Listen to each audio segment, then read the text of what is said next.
ठीक है। So guys today we are going to start our respiration portion. Okay, तो respiration जैसे कि हम जानते हैं ह्यूमन फिजियोलॉजी का ये हम चैप्टर ले रहे हैं।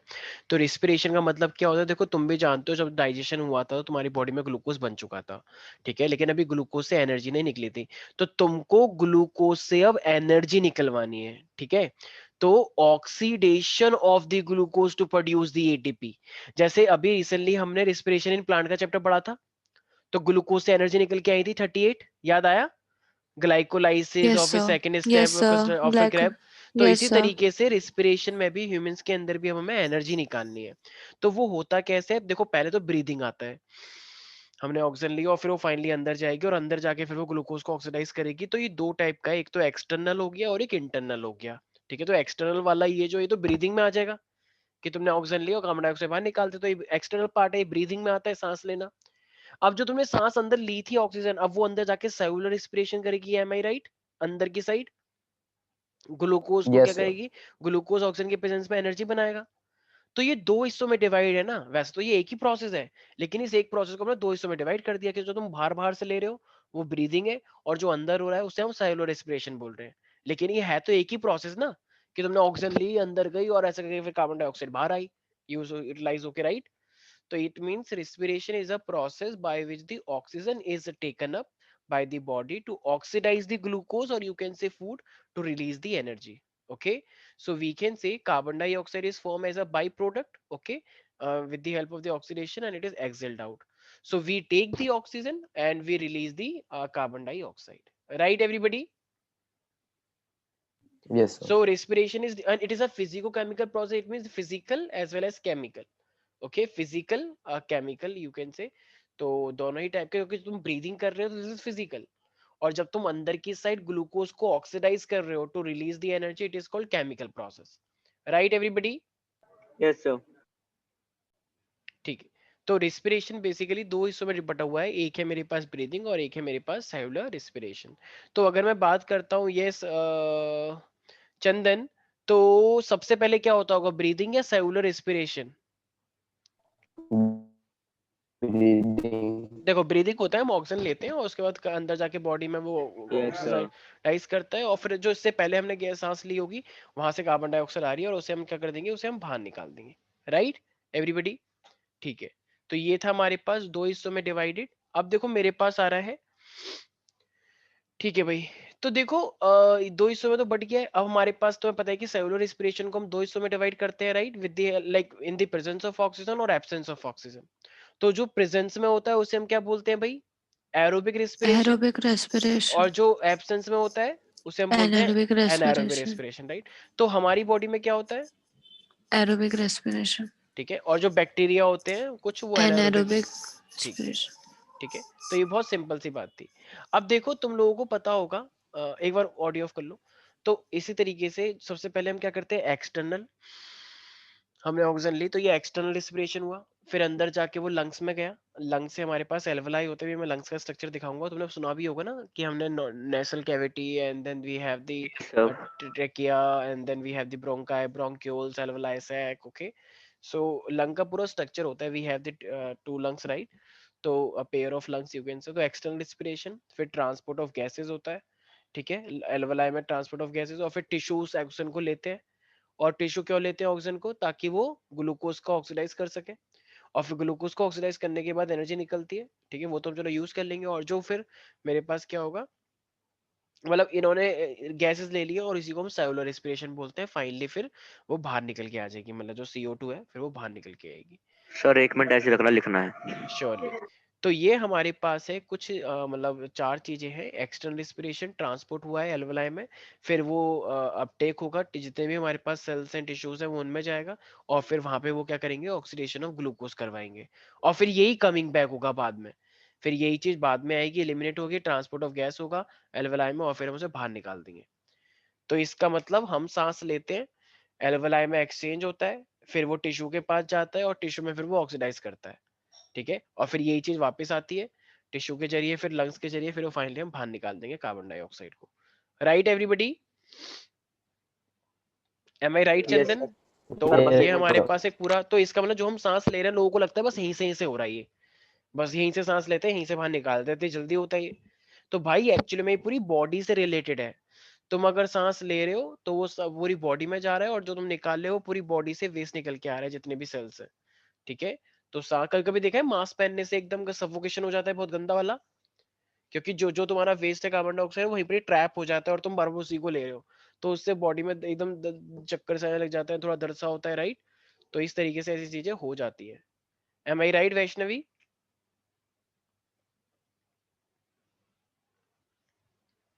Vaishnavi are you there? Yes, sir. Okay. तो इसी चीज को देखते हुए हमारे पास कुछ, अब देखो ये बहुत इंपॉर्टेंट है, कुछ हर किसी एनिमल ने अपने आप को अडेप्ट किया है अलग अलग टाइप का वो करने के लिए, रेस्पिरेशन करने के लिए।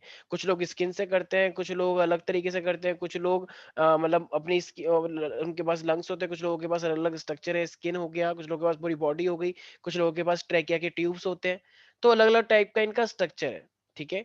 तो अगर मैं बात करता हूँ जैसे लोअर इन्वर्टेब्रेट जिनके पास वर्टेब्रल कॉलम नहीं होता, जैसे कि पॉरीफेरा, सिलेंट्रीटा, टीनोफोरा, प्लेटियल मिंथस, एसल मिंथस, ये सब लोग वो है ना जिनके पास वर्टेब्रेट नहीं होता, आर्थ्रोपोडा, मोलस्का, ये सब लोअर इन्वर्टेब्रेट्स हैं। Sponges, coelenterata, flatworm. तो इनकी तो पूरी बॉडी ही रिस्पिरेशन करवाने में हेल्प करती है। ठीक है। तो इनकी तो बॉडी ही ऐसी होती है कि इनकी बॉडी में ऐसे होल्स बने होते हैं और इनकी बॉडी ही वो चीज लेने में हेल्प करती है। ठीक है भाई। Earthworm, yes sir. अर्थवॉर्म की जो स्किन होती है तुमने देखो बड़ी गीली गीली सी मॉइस्ट जैसी होती है, उसमें पोर्स बने होते हैं। तो अर्थवॉर्म की जो बॉडी है वो खुद ही एकदम वैसे पोर से कवर हो रखी है, तो उसी को चीज को हम क्या बोलते हैं, cuticle. And you will call it as a skin. Okay. तो अर्थवॉर्म की जो स्किन है वो हमारे पास रिस्पिरेशन में हेल्प करती है, मतलब वो ऑक्सीजन को लेंगे और कार्बन डाइऑक्साइड मतलब ऐसे चेंज होता रहेगा एक्सचेंज। तो इसी को हम एक और चीज बोलते हैं सब क्यूटेनियस रिस्पिरेशन। सब क्यूटेनियस। जैसे अगर मेरी स्किन एकदम गीली गीली सी हो और बहुत ही पोर्स हो, और मैं ऑक्सीजन ले रहा हूँ यहाँ से और कार्बन डाइऑक्साइड निकाल रहा हूँ, एक्सचेंज ऑफ गैस मेरी स्किन से हो रहा है। ठीक है। या मेरे पास एक्सचेंज और यू कैन से यहीं से मेरे पास रिस्पिरेशन किया जा रहा है स्किन से। तो इसी को हम क्या बोलते हैं, सब क्यूटेनियस रिस्पिरेशन। और you will call it as also cuticle, which is skin. Insect जो होते हैं, मक्खियां हो गई, कॉकरोच हो गए, तो इनके ट्रेकियल्स ट्यूब बने होते हैं। ट्रेकिया होता है हमारा, ऐसे ही इनके पास भी छोटे छोटे क्या होते हैं, ट्रेकियल्स ट्यूब होते हैं, जिनके जरिए ये अपनी गैसेस लेते रहते हैं और बाहर निकालते रहते हैं, मतलब रेस्पिरेशन करते रहते हैं। तो इंसेक्ट्स में क्या होता है, ट्रेकियल ट्यूब्स। तुमने सुना होगा जितनी भी मछलियां होती हैं, तो ये एक्वेटिक एनिमल जो है इनके पास क्या होता है, गिल्स होता है, राइट। तो इनके पास जो गिल्स होते हैं, गिल से ये ऑक्सीजन ले लेती है, पानी के गिल्स वाटर की जो ऑक्सीजन है उसका यूज करते रहते हैं ये, राइट। और बाहर निकालते रहते हैं वेस्ट को। तो ये एक्वेटिक एनिमल गिल्स के जरिए करता है, ये तो बहुत फेमस है। जैसे फ्रॉग है, फ्रॉग के पास तो दोनों ही होते हैं, जब ये बाहर रहता है तो अपने लंग से सांस लेता है, और जब ये पानी के अंदर को चले जाता है तो ये अपनी मॉइस्ट स्किन का यूज करता है। Am I right everybody? Yes sir. Yes, ठीक है। sir. और टेरेस्ट्रियल, हम जो जमीन पे रहते हैं, तो ये तो बात सबको पता ही है, जो जमीन पे रहेगा भाई, और जैसे कि रेप्टाइल हो गया और बर्ड्स हो गए, तो जो ऐसी जगह पे रहेंगे वो तो लंग्स का ही यूज करेंगे, राइट। तो इस मुझे लगता नहीं है कि इसके अंदर कोई डाउट होगा किसी को।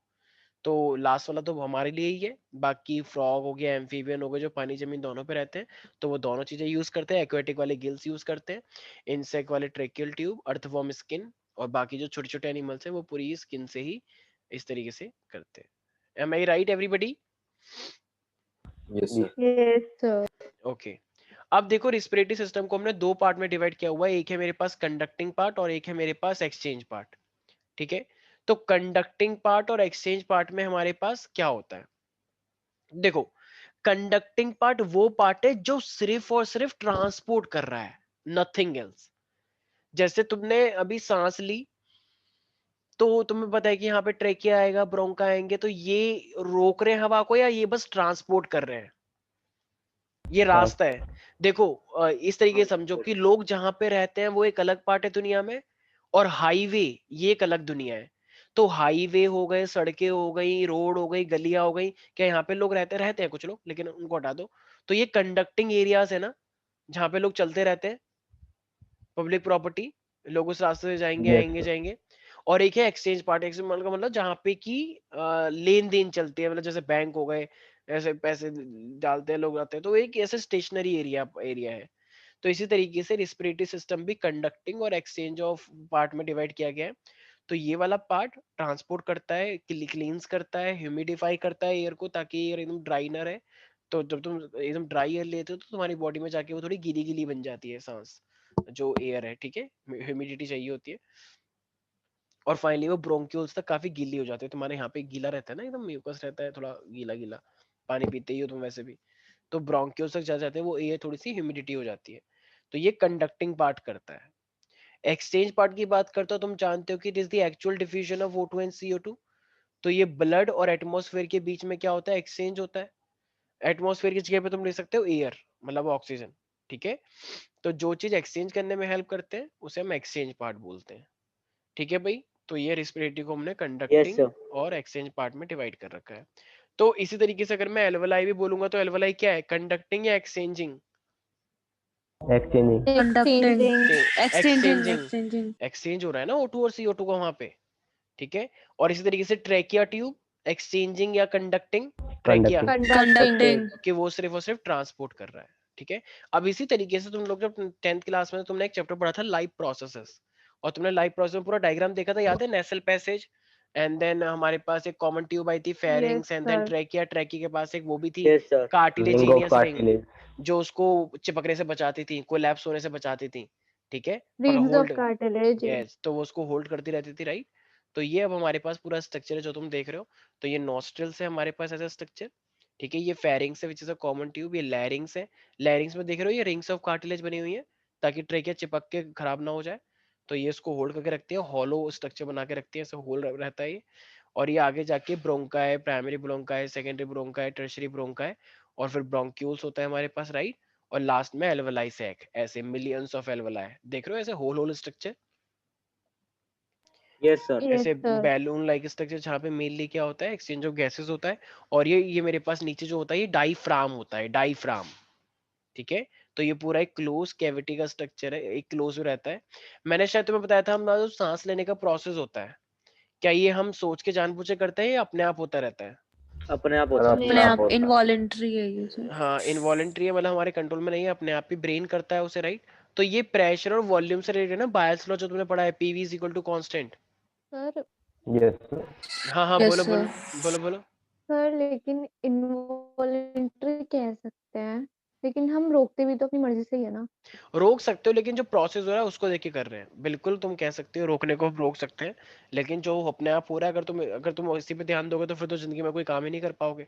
अगर तुम्हारा ध्यान सिर्फ सांस लेने में लग जाए तो वो कंट्रोल तो अपने आप ही कर रहा है, ठीक है। तो इसीलिए इसलिए ये इनवॉलेंट्री कहा जाता है, आप रोक सकते हैं वो अलग बात है। तो इसीलिए तुम्हें पता है कि ये क्या करता है, देखो, जब इसको सांस लेनी होती है ना तो ये क्या करेगा पता है, तो ये लंग के वॉल्यूम को बढ़ाएगा। तो जब लंग का वॉल्यूम बढ़ जाएगा तो प्रेशर क्या हो जाएगा अंदर, Decrease हो जाएगा. प्रेशर कम हो जाएगा अंदर की साइड, और बाहर का प्रेशर तो नॉर्मल है। तो हाई प्रेशर टू हमेशा कहाँ जाती है air, Low Low low to pressure pressure. में. तो जब तुम्हारे Pressure. तो ये डायफ्राम नीचे हो जाएगा और ये फूल जाएगा ऐसे अपने आप ही, तो फूल जाएगा तो भाई बाहर की सांस तो अंदर ही आएगी ना, ठीक है। Yes, sir. अच्छा, अब मान लो अब उस गंदी सा सांस बाहर निकालनी है कार्बन डाइऑक्साइड, तो ये डायफ्राम को ऊपर करेगा और ये सीना अंदर की साइड चले जाएगा ऐसे। तो जब सीना ऐसे अंदर की साइड चले जाएगा तो हम क्या कर देंगे, इस सांस को एकदम से बाहर निकाल डाल देंगे, देंगे। ठीक है। तो ये प्रेशर और वॉल्यूम का रिलेशन है, राइट। वॉल्यूम ज्यादा Yes, तो sir. प्रेशर कम, प्रेशर Yes, कम तो sir. फिर बाहर से प्रेशर गैस अंदर आ जाएगी, ठीक है ना। देखो सिंपल सा रीजन है, अभी हम करेंगे ये चीज भी, चिंता मत करो अभी, ठीक है। तो मैं क्या रीजन पूरा पढ़ेंगे। अब तुम लोगों को पता है लंग एक ऐसा स्पॉन्जी ऑर्गन है जो कि गैस एक्सचेंज में हेल्प करवाता है, क्योंकि लंग्स के अंदर एल्वेलाई होते हैं, राइट। और ये हमारे पास दो होते हैं, राइट और लेफ्ट, यस और नो, Yes, ठीक sir. है। तो ये Yes हमारे sir. पास लंग्स है, और लंग्स के अंदर सबसे ज्यादा इंपॉर्टेंट स्ट्रक्चर कौन सा है, एल्वेलाई, जो कि एक फंक्शनल यूनिट है लंग की, जहाँ पे गैसेस ऑफ एक्सचेंज होता है, देख रहे हो। तो ये लंग का एक छोटा सा हिस्सा तुम देख पा रहे हो, ठीक है। तो ये यहाँ पे हम, ये हार्ट है, देखो यहाँ पे हार्ट फंसा रहता है ऐसे, मतलब वैसे तो 3D में होता है, तो ये अभी 2 डायमेंशन देख रहे हो, ये हार्ट थोड़ा सा इस साइड पीछे सर की तो साइड, मतलब हर्ट बीच में होता है। नहीं कह तो रहा हूँ 3 डायमेंशन है, 3 डायमेंशन, ऐसे बीच में नहीं है लंग्स के, 3 डायमेंशनली पीछे की साइड, बॉडी ऐसे होती है ना। अच्छा अच्छा, ठीक है। हाँ, तो मतलब लोकेशन वाइज तुम वो बोल सकते हो कि यहाँ पे लगेगा तो लंग को खराब करते हुए वो हार्ट में चले जाएगा, लेकिन ऐसे बीच में नहीं है लंग्स के, फिर लंग कहाँ जाएगा, यार लंग आधा होता है क्या, ऐसा नहीं, ठीक है। तो इतने हिस्से को हम दिखा रहे हैं, देख रहे हो एल्वेलाई, एल्वेलाई ये रहा हमारे पास। देखो अब ना लंग्स के यहाँ यहाँ पे जो ये बाहर की लेयर होती है ना, तो इसमें ना प्लूरल फ्लूइड होता है। कोई बता सकता है ये प्लूरल फ्लूइड क्यों होता है? ये प्लूरल फ्लूइड फ्रिक्शन से बचाता है। तुम सांस लेते हो इतने लंबे, तो ये लंग्स घिस सकते हैं, खराब हो सकते हैं। तो इसीलिए लंग्स के अंदर भी ना एक ये लेयर जो होती है लंग्स की, तो उसमें क्या भरा होता है? एक प्लूरल फ्लूइड होता है जो कि लंग्स को खराब होने से बचाता है। देख रहे हो ये प्लूरल मेम्ब्रेन। Yes sir. तो इन दो प्लूरल मेम्ब्रेन के बीच में ये प्लूरल फ्लूइड होता है जो जिससे कि ये इनको खराब होने से बचाता है। इसको मतलब जंग नहीं, मतलब जो घिस जाते हैं ना लंग्स, कोई भी चीज को तुम बार बार यूज करते हो तो वो खराब हो जाता है। तो ये प्लूरल फ्लूइड बार बार यूज, अभी मैंने शायद तुम्हें फिजिक्स में पढ़ाया भी था, इलास्टिक फैटिग, याद यस आया? सर, पढ़ाया था आपने। Yes sir. Yes, बार बार sir. यूज करने से कोई चीज खराब हो जाती है। तो लंग्स भी तुम इतनी सांस लेते हो जब से पैदा हुए हो, ये लंग्स काम करता जा रहा है, तो ये खराब क्यों नहीं हो रहा? क्योंकि इसके अंदर एक प्लूरल फ्लूइड है जो उसको फ्रिक्शन से बचाता है, खराब होने से बचाता है। Right everybody? Yes sir. जी sir. और ये मेरे पास रिब्स हैं, ये रिब्स होती है ना यहाँ पे, ऐसे लंग्स से ऐसे निकल के आती हैं, ठीक है, ऐसे रिब्स। ये हम उसमें पढ़ेंगे स्केलेटल सिस्टम में। यहाँ पे हमारे पास रिब्स है, देखो काउंट करके देखना, यहाँ पे छोटी छोटी देखो रिब्स है, ठीक है। देखो दिखेगी तुम्हें, एक हड्डियां जा रही हैं ऐसे। तो ये हड्डी वाला यस पोर्शन, सर। यहाँ पे जो रिब्स है, ये हड्डी वाला पोर्शन हम स्केलेटल सिस्टम में पढ़ेंगे, ठीक है भाई। तो देखो तुम लोगों को पता है कि सबसे आगे जो हमारे पास ये एक हड्डी है, ये इसे हम बोलते हैं स्टर्नम। और इस स्टर्नम से ऐसे रिब्स निकल के आ रही हैं ऐसे ऐसे, ठीक है। तो ये जो यहाँ पर है, ये इसे हम स्टर्नम बोलते हैं। ऐसे स्टर्नम लगा होता है कील जैसा, काफी बड़ा सा स्ट्रक्चर है ऐसा, जैसे मेरा ये ईयरफोन जैसे ना, इस तरीके से। तो ये स्टर्नम है, और यहाँ से क्या निकल के आते हैं? ऐसे रिब्स निकल के आते हैं, ठीक है। और ये पीछे रिब्स कहाँ पे जा रहे हैं? मेरे वर्टिब्रल कॉलम में पीछे की साइड। तो पीछे वर्टिब्रल कॉलम से रिब्स निकल के आ रही है, और वो ऐसे है गोल गोल, देखा है ना हड्डियों का ढांचा, देखा है। ठीक है। तो लेटरल साइड में सिर्फ रिब्स होती है, नीचे की साइड में डायफ्राम होता है, ठीक है। तो ये चीज याद रहेगी सब बच्चों को। अभी मैं डायग्राम दिखाऊंगा, अभी चिंता मत करो, ठीक है, बिल्कुल अभी मैं ओके डायग्राम सर। दिखाऊंगा। तो ये जो पूरी की पूरी वो जो स्टिक होती है उसको स्टर्नम कहते हैं। जो आगे की साइड है इसे स्टर्नम बोलते हैं, हड्डी। और ये स्टर्नम से रिब्स निकल के आती हैं, और ठीक वो है। पीछे वर्टिब्रल कॉलम में जाती है। और जो नीचे की साइड है उसे हम डायफ्राम बोलते हैं। और इसके अंदर जितना भी ये पूरा का पूरा रेस्पिरेटरी सिस्टम है, यहाँ से यहाँ तक, इसे हम थोरैसिक कैविटी बोलते हैं। इतना हिस्सा जहाँ जहाँ पे हमारे पास ये Yes. पूरा पोर्शन है रेस्पिरेटरी वाला, इसे हम क्या बोलते हैं? थोरैसिक कैविटी, ठीक है। तो ये इसमें स्पेस होता है, ऑफ कोर्स ये इनहेलेशन और एक्सहेलेशन करवाते हैं, ठीक है। तो ये थोरैसिक कैविटी, और ये बेसिकली पल्मोनरी कैविटी को भी इफेक्ट करती है। थोरैसिक कैविटी में चेंज आएगा तो पल्मोनरी कैविटी में भी चेंज आएगा। मतलब अगर तुम्हारा थोड़ा लंग छोटा है तो फिर सांस में तुम्हें कमी आएगी, लंग्स अगर बड़े हैं तो सांस में तुम्हें ज्यादा आएगी। तो इसलिए ये सब चीजें भी बहुत बड़ी फैक्टर्स होती है, ठीक है। तो तुम लोगों को पता है ब्रीदिंग दो तरीके से होता है, एक तो सांस लेना और फिर सांस निकालना, एक्सपिरेशन, राइट। तो इंस्पिरेशन को ही हम एक्सहेलेशन, एक्सपिरेशन को ही इनहेलेशन बोलते हैं, और एक्सहेलेशन सांस बाहर निकालना, फिर सांस, ठीक है, फिर बाहर निकालना, तो एक्सहेलेशन, ये सब याद रहेगा। तो ये अपने आप में तुम लोगों को पता है ये फिनोमेना कैसे होता है, मैंने बताया था। देखो अब ना यहाँ पे ना इंटरकोस्टल्स मसल होती है, जैसे हड्डियों के यहाँ पे ना इंटरकोस्टल्स मसल होती है। मैं इसका डायग्राम से तुम्हें ज्यादा समझा पाऊंगा, इंटरकोस्टल मसल और द डायफ्राम, ठीक है। तो एक सेकेंड जस्ट। तो यहाँ पे हमारे ये जो तुम देखते हो ना, तो हमारे यहाँ पे इंटरकोस्टल्स मसल्स होती है। तो और नीचे का डायफ्राम भी होता है। एक सेकेंड जस्ट।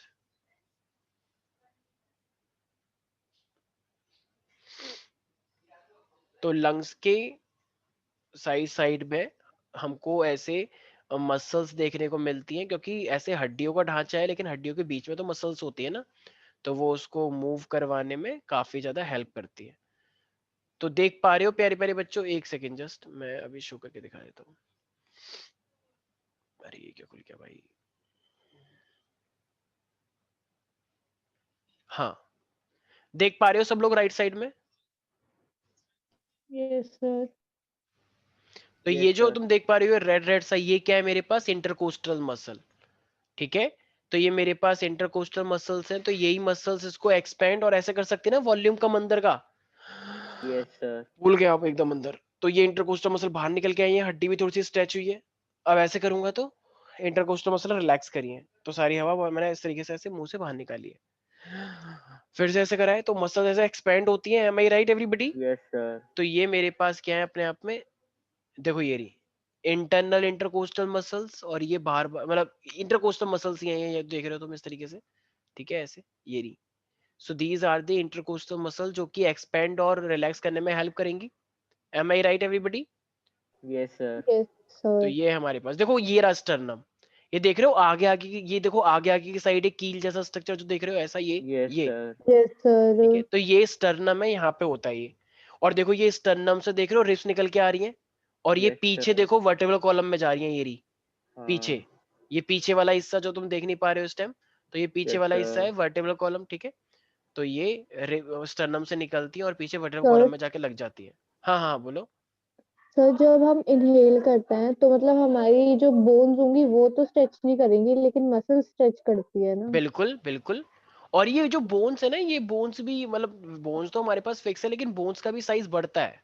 जैसे तुम जानते हो पहले तुम छोटे थे, ठीक है, अब इस टाइम तुम बड़े हो गए हो, तो बोन्स का साइज अपने आप में इंक्रीज करता है। और ये ना थोड़ी सी यहाँ पे कार्टिलेज से अटैच है, तो थोड़ा सा स्ट्रेचेबल यहाँ पे है, एकदम ऐसा नहीं बोल सकते एकदम फिक्स्ड है, ठीक है। तो ये वाली जो बोन्स है ये अपने आप में, ओके जैसे सर। तुम अपनी ये पैर को, जैसे ये मैं मूव कर पा रहा हूँ हड्डियों को, Yes, sir. तो ये हड्डी तो यहाँ पे फ्लेक्सिबल पोर्शन है, तभी तो मैं मूव कर पा रहा हूँ हड्डियों को, यस और Yes, नो। sir. ये एक जॉइंट है ना यस एक तरह सर। से, तो ये Yes, यहाँ पे sir. कार्टिलेज से अटैच है, इसलिए ऐसा हो रहा है। तो इसलिए यहाँ पर भी ये तुम पढ़ोगे आगे जाके, जॉइंट में पढ़ाऊंगा, तो ये सब जॉइंट्स हैं, तो ये इसको थोड़ा सा मूवमेंट अलाउ करते हैं, ठीक है भाई। तो याद रहेगा प्यारे प्यारे बच्चों। Yes, sir. तो यस ये अपने सर। आप में पूरा का पूरा ऐसा स्ट्रक्चर है, ये हड्डियां हैं, हड्डियों के बीच में इंटरकोस्टल मसल है, ये आगे स्टर्नम से पीछे कहाँ जा रहा है हमारे पास वर्टिब्रल कॉलम के अंदर। तो ये हमारी बॉडी का अपने आप में एक बहुत ही इंपॉर्टेंट पार्ट है, ठीक है। तो ये जो स्ट्रक्चर है, एरो देख रहे हो मेरा, ये वाला एरो, Yes, sir. ये आगे की साइड है या पीछे की साइड है? बैक पीछे की। पीछे की साइड। पीछे के पीछे की वर्टिब्रल साइड कॉलम। है, हाँ। यहाँ पे पीछे तो की। आगे तो पेट होता है ना, Yes, sir. स्टमक पूरा इंटेस्टाइन सब कुछ है। तो पीछे की साइड ये क्या है, हड्डी, ये पीछे जो वर्टिब्रल कॉलम है, जैसे कहते हैं ना रीढ़ की हड्डी टूट गई है भैया, तो ये है रीढ़ की हड्डी पूरी। और ये आगे क्या है, स्टर्नम, ठीक है, ऐसे निकल के आ रहे हैं और ये पूरा जा रहा है। ये शोल्डर बोन है, ये तुम्हारे ह्यूमरस, अल्ना, रेडियस, ये सब पढ़ोगे आगे हड्डियों के ढांचे में। किसी को भी कोई डाउट है इसके अंदर प्यारे प्यारे बच्चों? No, sir. No sir. तो अब जरा मुझे एक बात बताओ, अगर मुझे सांस अंदर लेनी है, अंदर लेनी है तो बाहर हाई प्रेशर होना चाहिए और अंदर लो प्रेशर होना चाहिए। अगर अंदर लो प्रेशर होना चाहिए तो वॉल्यूम क्या होना चाहिए फिर? हाई। ज्यादा। ज्यादा। ज्यादा होना इंक्रीज। चाहिए, ठीक है। तो इसीलिए सर बैकबोन तो लास्ट होती है, तो हार्ट कहाँ होता है? भाई भाई भाई, अभी हम ये रिस्पिरेटरी पोर्शन पढ़ रहे हैं, तो इसलिए हमने सिर्फ रिस्पिरेटरी दिखाया। अगर तुम पूरा कंबाइन देखोगे तो हार्ट भी तो यहीं पर ही है। ऐसे करके तो यहाँ पे बहुत सारी चीजें, इंटेस्टाइन भी है, सब कुछ है, लेकिन हमने वो सब क्यों नहीं दिखाई? क्योंकि वो अलग सिस्टम का पार्ट है, ठीक है। तो ये सब इतनी सारी चीजें हैं, तो हम तो एक एक करके ही देखेंगे ना, पूरा एकदम भरा हुआ है भाई, इतनी सारी चीजें, इतने सारे सिस्टम एक साथ एडजस्टेड है। तो हम अलग अलग करके पढ़ते हैं लेयर वाइज। जैसे एक बुक है, मान लो मेरे पास कोई सी भी एक बुक है, मान लो ये एक फिजिक्स की बुक है, ठीक है, ये एक बहुत ही इतनी मोटी बुक है। तो क्या तुम एक साथ सारी चीज देख लोगे कि सर यहीं पर ही तो चैप्टर नंबर 1 है, चैप्टर नंबर 2 का है? तो भाई चैप्टर No, नंबर 2 sir. दूसरे में है ना, फिर चैप्टर नंबर 5 बाद में आएगा ना। तो इस Yes, तरीके sir. से सब एडजस्टेड है। जिस तरीके से हर एक पेज पे अलग कंटेंट होता है, उसी तरीके से हर एक लेयर के अंदर लेयर बहुत सारी चीजें अटैच हो रखी हैं। आया समझ में चंदन? Yes sir. तो 2 डायमेंशन नहीं है ना, 3 डायमेंशन स्ट्रक्चर है हमारा, आगे से पीछे तक, लेफ्ट से राइट तक, पूरा एकदम ऐसे भरा हुआ है। Any doubt Swastika? No, sir. हाँ, तो मैं इनहेलेशन की बात कर रहा था, तो इनहेलेशन की अगर मैं बात कर रहा था तो जरा बताना एक बार मैं क्या कह रहा था। बताना है क्या? हाँ, तो मैं यही कह रहा था प्यारे प्यारे बच्चों की, हमें वॉल्यूम अंदर मतलब प्रेशर हमें कम करना है। तो अगर हमें प्रेशर कम करना पड़ेगा तो वॉल्यूम बढ़ाना पड़ेगा ना। तो देखो इंटरकोस्टल मसल रिलैक्स कर रही है, एक्सटर्नल इंटरकोस्टल मसल जो है हमारे पास कॉन्ट्रैक्ट कर रही है। तो जो इंटरनल मसल मतलब ये इस तरीके से स्ट्रक्चर कर रही है, डायफ्राम थोड़ा फ्लैटेंड हो रहा है और मसल थोड़ी कॉन्ट्रैक्ट कर रही है। तो प्रेशर जो है, मेनली ये कहना चाह रहे हैं कि ओवरऑल जो प्रेशर है ना वो कम हो गया है। मतलब मसल को तुम यहाँ पे बोल सकते हो एक्सपेंड कर रही है ऐसे, मेनली, ठीक है। उन्होंने कंफ्यूज करा है थोड़ा सा इंटरनल एक्सटर्नल कोस्टल मसल का यूज सर करके। हाँ सर, एक सेकेंड। सर जब हम इनहेल करते हैं तो वॉल्यूम इंक्रीज होगी, तो हम्म। एरिया भी, तो मतलब एरिया बढ़ेगा, और तो डायफ्राम भी ऊपर जाना चाहिए ना। हाँ, तो डायफ्राम ऊपर जा तो रहा है। सर फ्लैटन लिखा हुआ है यहाँ। फ्लैटन तो डायफ्राम, एक सेकेंड। अच्छा तुम कह रही थी ऊपर जाना पड़ेगा। ऊपर जाना चाहिए। अच्छा मुझे ठीक है, एक सेकेंड। डायफ्राम है मेरे पास। अगर तुम मुझे एक बात बताओ, खुद हमारी एक पूरी बॉडी है, ठीक है, मेरे मुंह से अभी गलती से निकल गया था, ऊपर जा रहा है। अगर डायफ्राम ऊपर जाएगा तो मुझे जरा बताना, वॉल्यूम ज्यादा होना चाहिए या कम होना चाहिए? ज्यादा होना चाहिए। ज्यादा। अच्छा, ऊपर जाने से ज्यादा सॉरी कैसे हो सॉरी, जाएगा? कम होना चाहिए, कम होना चाहिए, क्योंकि ऊपर का प्रेशर ऊपर का बढ़ेगा। ऊपर का स्ट्रक्चर सेम है और ये डायफ्राम है, डायफ्राम ऊपर जाएगा तो वॉल्यूम तो कम हो जाएगा। वॉल्यूम कम तो प्रेशर तो ज्यादा हो जाएगा भाई। क्या कर रहे हो? ऊपर का स्ट्रक्चर तो पूरा सेम है ना, तो नीचे जाना नहीं चाहिए नहीं, ना। कम होना चाहिए, कम होना चाहिए, कम होना चाहिए। ठीक है, तो ये जो डायफ्राम है ये नीचे जाना चाहिए ना, फ्लैटेंड ऐसे। जब नीचे जाएगा यस सर। तभी तो वॉल्यूम बढ़ेगा यहाँ का। ठीक है, हाँ। क्योंकि ये भाई हाँ हम आ जब गया समझ ऊपर में। जाएगा तो फिर तो हम और ऊपर थोड़ी चले जाएंगे। डायफ्राम ऊपर हो रहा है तो हम थोड़ी ऊपर जा पाएंगे, हम तो फिक्स्ड है यहाँ पे। तो डायफ्राम नीचे आएगा तभी तो वॉल्यूम बढ़ेगा, और ये रिब्स थोड़ी बाहर निकल के आएंगी ऐसे, ऐसे बाहर की साइड। ठीक है, तो इसीलिए तो ये हमारे पास क्या है, तो कोस्टल मसल हमारे पास एक तरह से बोल सकते हो एक्सपेंड कर रही है। ठीक है, और ये डायफ्राम मेरे पास नीचे जा रहा है, तो इससे क्या होगा, वॉल्यूम बढ़ेगा, वॉल्यूम बढ़ेगा तो प्रेशर कम हो जाएगा। अब प्रेशर कम हो जाएगा तो बाहर का जो हाई प्रेशर है वो फिर अंदर आ जाएगा, तो एयर अंदर आ जाएगी, राइट। तो air is entering inside the lungs and inflating the alveoli. Alveoli जो है वो हवा से भर जाएंगे, एयर से भर जाएंगे, right everybody. Yes yes sir sir. मत करिएगा। ठीक है ठीक है ठीक है, तो ये था हमारे पास बेसिक स्ट्रक्चर। तो देखो ये जो स्ट्रक्चर तुम देख पा रहे हो, तो जब हम सांस लेते हैं तो देखो डायफ्राम थोड़ा सा नीचे, और ये देखो कुछ मसल एकदम कैसे बाहर की साइड निकल के आ रही है, राइट। तो ये जो मसल्स हैं इस तरीके से बाहर की साइड निकल के आई हैं, थोड़ा हड्डियों का ढांचा थोड़ा सा एकदम ये जो हड्डियां हैं बोन से थोड़ी सी बाहर से निकल के आई हैं, तो एयर ज्यादा हो गई है, राइट, वॉल्यूम ज्यादा हो गया तो प्रेशर कम यस हो सर। जाएगा। तो ये है इनहेलेशन के टाइम पे। एक्सहेलेशन के टाइम पे क्या होता है कि ये अपना वॉल्यूम को क्या कर लेंगे, कम कर लेंगे। वॉल्यूम कम करेंगे तो प्रेशर ज्यादा, और प्रेशर ज्यादा तो इसलिए प्रेशर फिर सारा का सारा हाई प्रेशर से लो प्रेशर जाता है, तो ये सारी की सारी जो हवा है अंदर की वो सारी बाहर चली जाएगी अपने आप, राइट एवरीबॉडी। तो बाहर जाने के लिए हमको वॉल्यूम कम करना पड़ता है ताकि प्रेशर ज्यादा हो जाए, और हवा हमेशा हाई प्रेशर से लो प्रेशर जाती है तो अपने आप ही सांस बाहर निकल के आ जाएगी, right everybody. Yes, sir. Yes, sir. तो इसका मतलब सांस लेने में इंटरकोस्टल मसल्स का, डायफ्राम का बहुत बड़ा रोल है, क्योंकि यही तो है जो बायल्स लॉ के साथ खेल रही हैं। PV is equal to constant, volume ज्यादा प्रेशर कम, और वॉल्यूम कम तो प्रेशर ज्यादा, राइट। ये हमारे पास था इंस्पिरेशन। ठीक है, तो इंस्पिरेशन में जैसे कि मैंने बताया था इसमें थोड़ी सी एनर्जी खर्च होती है। ठीक है, इंस्पिरेशन है ना इसलिए। तो ये मेरे पास बेसिकली साइज को बढ़ा रहे हैं, डायफ्राम नीचे जा रहा है। नेक्स्ट अगर इसी तरीके से हम देखेंगे, ठीक है, तो अब जरा बताना एक्सपिरेशन हाँ में, एक्सपिरेशन में एक सेकेंड, एक्सपिरेशन में हमारा वॉल्यूम ज्यादा होना चाहिए या कम होना चाहिए? कम। कम। तो देखो एक्सपिरेशन है हमारे पास, तो पैसिव है, तो वॉल्यूम अगर कम हो जाएगा तो वॉल्यूम कम हो गया तो प्रेशर क्या हो जाता है, ज्यादा हो जाता है। तो प्रेशर देखो लिखा है ना, pressure in thorax and lungs increases, क्योंकि वॉल्यूम कम हो गया है। तो प्रेशर अगर इंक्रीज हो गया है तो जितनी भी एयर है वो सारी कहाँ चली जाएगी, बाहर की साइड।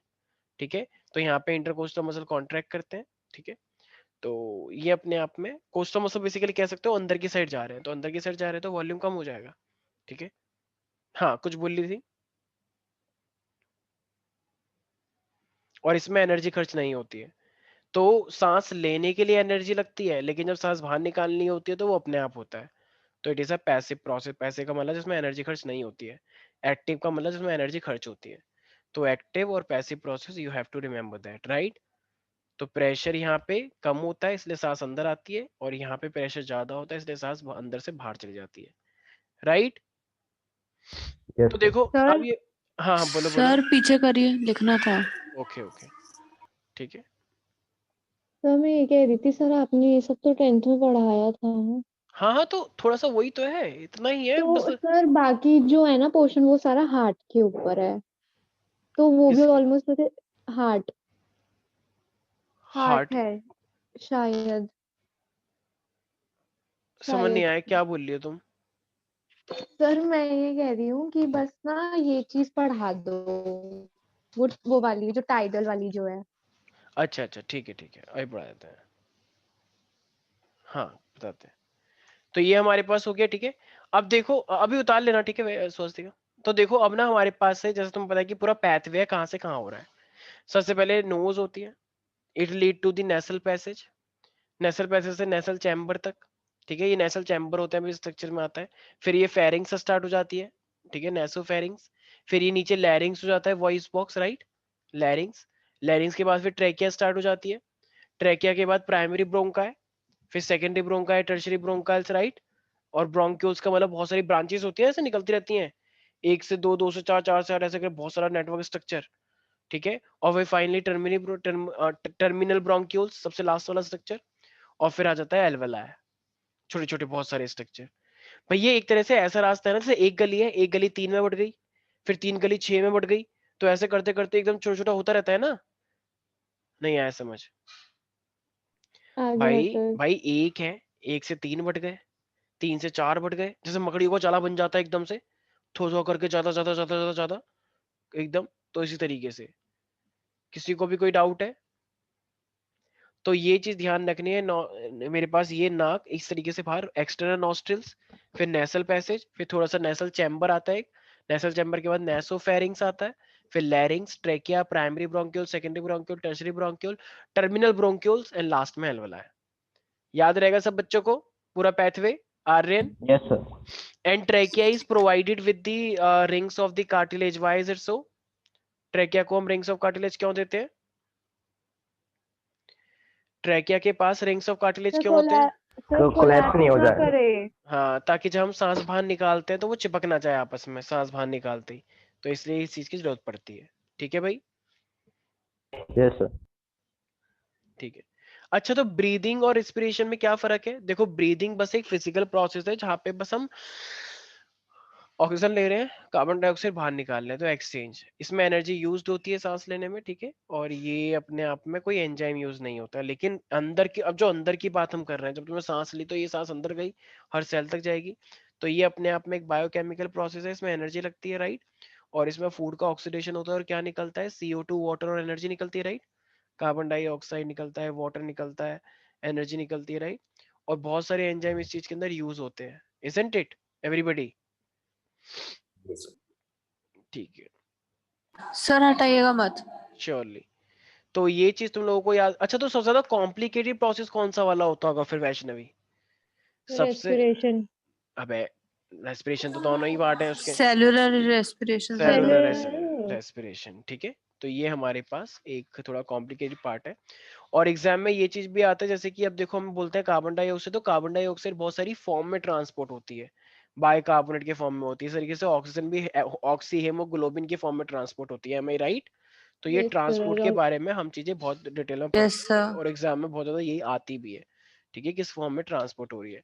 तो इससे पहले कि अब मैं एक चीज बताऊं तो तुम लोगों को ना, जैसे डॉक्टर्स भी यूज करते हैं इन चीजों का, थोड़ा सा न्यूमेरिकल पैथवे है ये। तो देखो अब ना हमारे पास कुछ आते हैं वॉल्यूम और कैपेसिटी जिसे बोलते हैं। तो वॉल्यूम और ये कैपेसिटीज के बारे में हम लोगों को पता होना चाहिए। अब ये होते क्या है तो मैं बताने वाला हूँ। उतार लिया होगा ये सबने? बहुत ही सिंपल सी बात है। तो एंजाइम Yes, किस sir. में लगता है, ब्रीदिंग में या फिर सेलुलर रेस्पिरेशन में? Cellular respiration. ठीक है। तो देखो भाई, अब ना हमारे पास, सारे बच्चे ध्यान सुनना,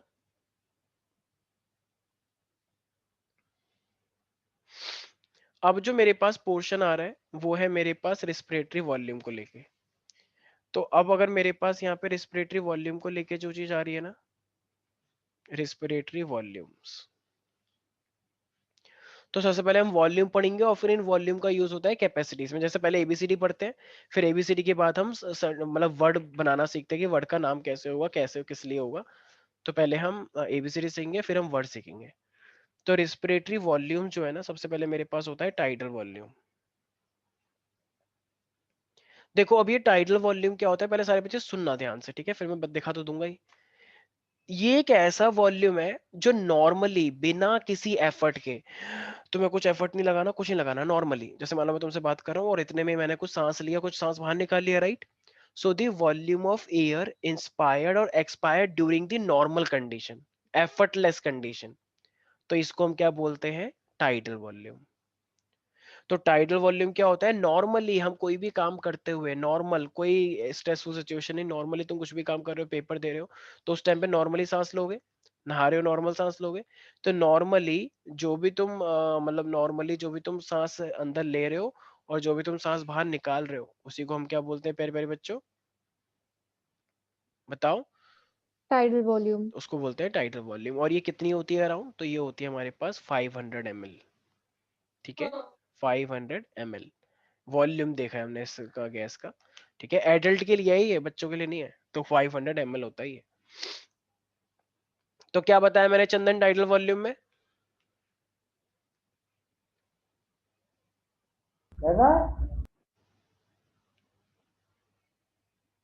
साहिल?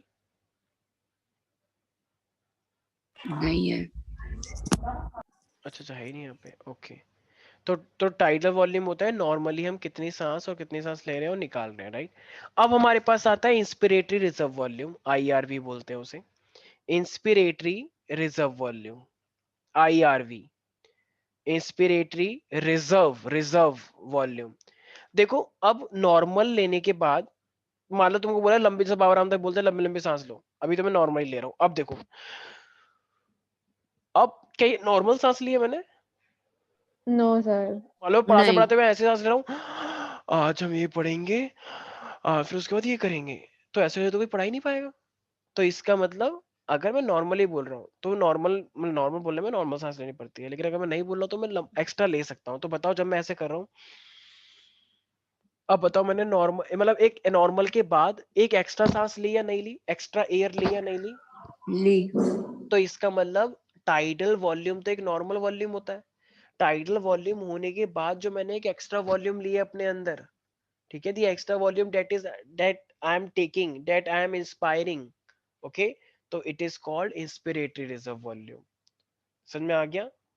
तो नॉर्मली तो हम धीरे करके सांस लेते हैं, ऐसे नॉर्मली पता भी नहीं चलता, लेकिन जब आती है लंबी सांस लेना तो हम चार चार पांच टाइम्स एक्स्ट्रा एयर ले जाते हैं एकदम। वो तो लंग कैपेसिटी पे भी डिपेंड करता है, कुछ लोगों के लंग्स कमजोर भी होते हैं तो वो ज्यादा सांस ले नहीं पाते, लेकिन जिन लोगों के हेल्दी है वो एकदम ले पाएंगे। ठीक है, तो can we see the extra volume which can be inspired?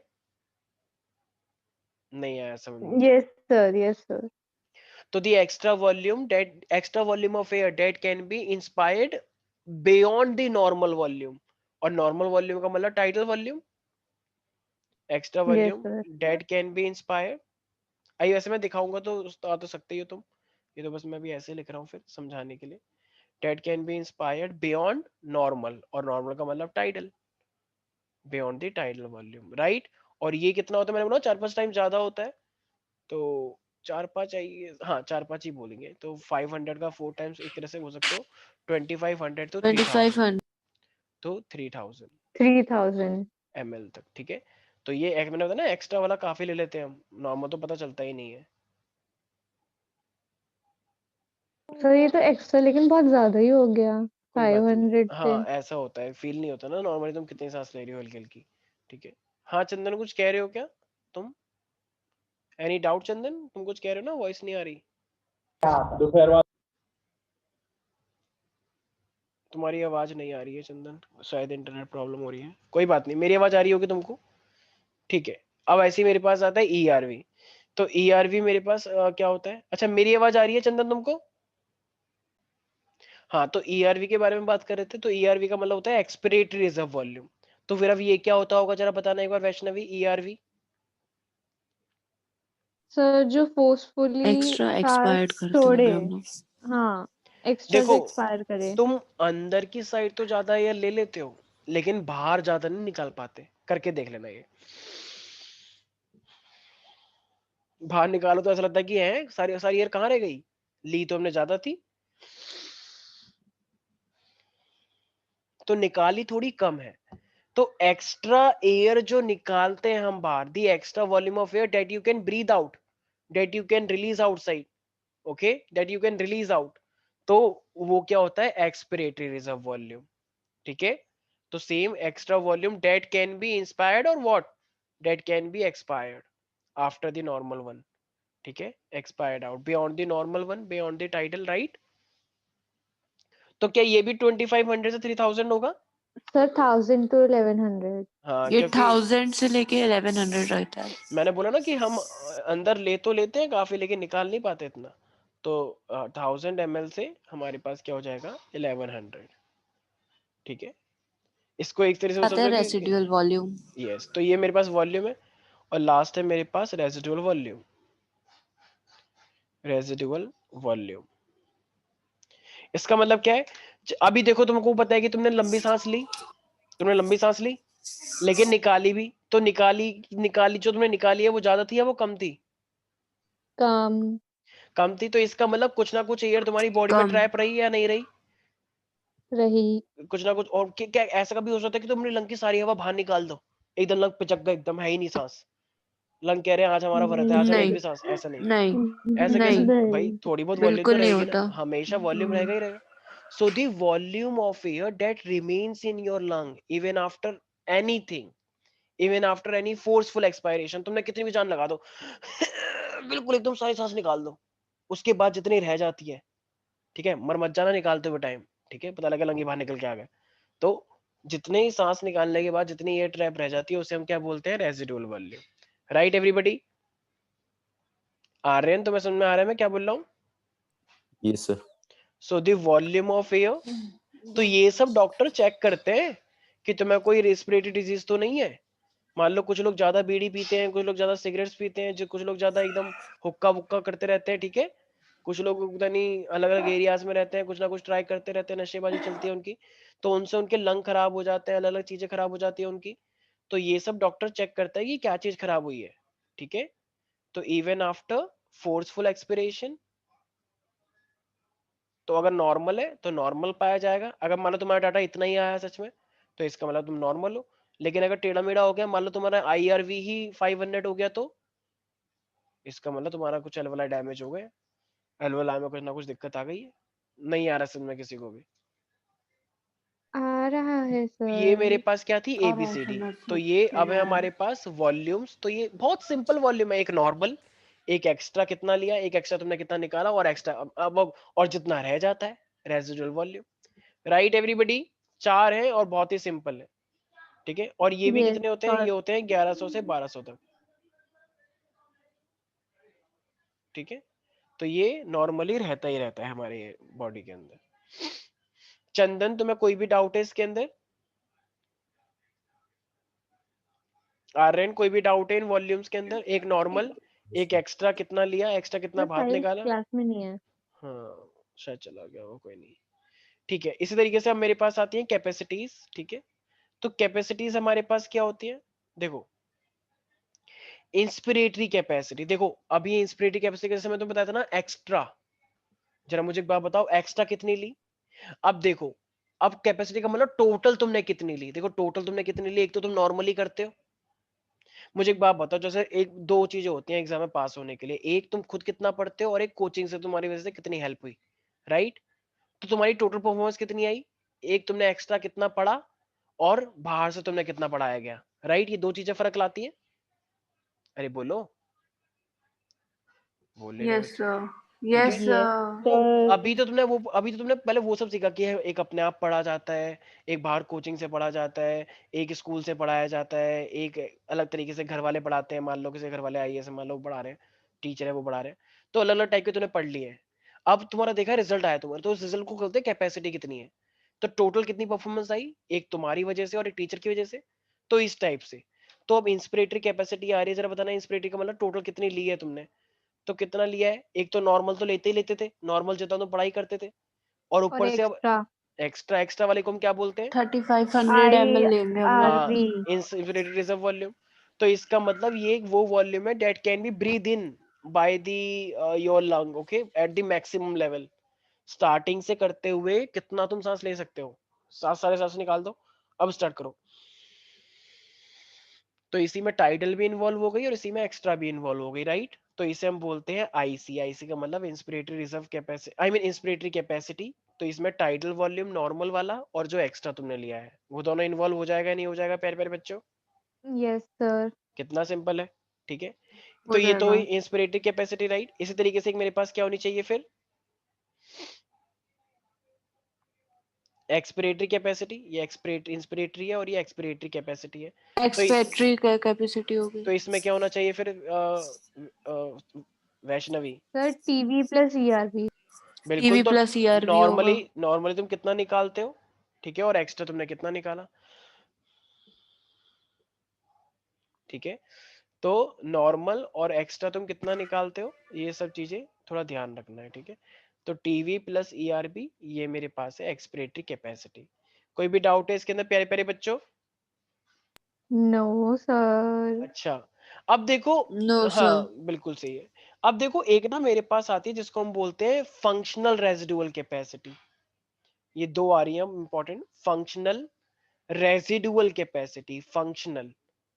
तो देखो फंक्शनल रेजिडुअल कैपेसिटी क्या देता है कि जब भी कोई पर्सन सांस लेता है या एक्सेल करता है नॉर्मल वे में, सो the volume of air that can remain in the lung, कितना एयर तुम्हारे लंग के अंदर रह सकता है, ठीक है। तो हम उसकी बात करते हैं। तो देखो अब तुमको इस चीज का ध्यान रखना है कि अभी भी शायद मैंने एक रिजर्व वॉल्यूम बताया था कि भाई थोड़ा बहुत तो वॉल्यूम तो मतलब थोड़ा बहुत तो रह ही सकता है ना, थोड़ा बहुत तो रहता ही है लंग के अंदर, चाहे कुछ भी कर लो, चाहे तुम कितनी भी सांस निकाल दो। मैंने यस पूरी सर, निकाल दी। यस तो ये sir, F yes R V होगा सर। कि एफ आर सी होगा? एक सेकेंड, एक सेकेंड, मैंने सारी सारी सांस निकाल दी बाहर। FRC लिखना चाहिए sir. Oh sorry sorry sorry sorry, FRC ये सारी कैपेसिटीज है ना, फंक्शनल रेजिडुअल कैपेसिटी है। तो ये तो हमेशा रहता ही रहता है आरवी, ERV ठीक प्लस। है। और अब इसमें देखो क्या चीज जोड़ दी ने तुम्हें, ईआरवी। एक्स्ट्रा तुमने बाहर निकाला ना, अगर तुम उसे बाहर नहीं निकालते तो वो लंग के अंदर ही रहता, ठीक है। तो टोटल पर्सन कितना बॉडी मतलब रहता है, देखो रेजिडुअल वॉल्यूम तो हमेशा ही फिक्स्ड है ना, वो तो ना कभी बाहर आता ना कभी और कहीं अंदर जाता, फिक्स ही रहता है। और अब तुमने कितना तुम और ले सकते हो, तो उतनी तुम सांस बाहर निकालोगे, तो इसका मतलब ईआरवी तुम्हें ले लेना है, ईआरवी, ठीक है। तो एक्सपिरेटरी रिजर्व वॉल्यूम जो तुम एक्सेस निकाल देते हो तो वो भी तो लंग में ही था। तो ये दो चीजें तुम लोगों को ध्यान रखनी है फंक्शनल रेजिडुअल कैपेसिटी के अंदर, ठीक है। कि नॉर्मली एक तो रहता ही है फिक्स्ड है, वो तो पक्का कोटा है, और एक्स्ट्रा जो तुम निकाल देते थे ईआरवी, ठीक है भाई। Yes sir. एक है मेरे पास vital capacity, VC. Vital capacity का मतलब क्या होता है, सब कुछ जिसमें हम इन्वॉल्व कर लें। तो वीसी का मतलब क्या है, ये वीडियो कॉल नहीं कि वीसी करते हैं चलो बोर हो रहे, ऐसा नहीं।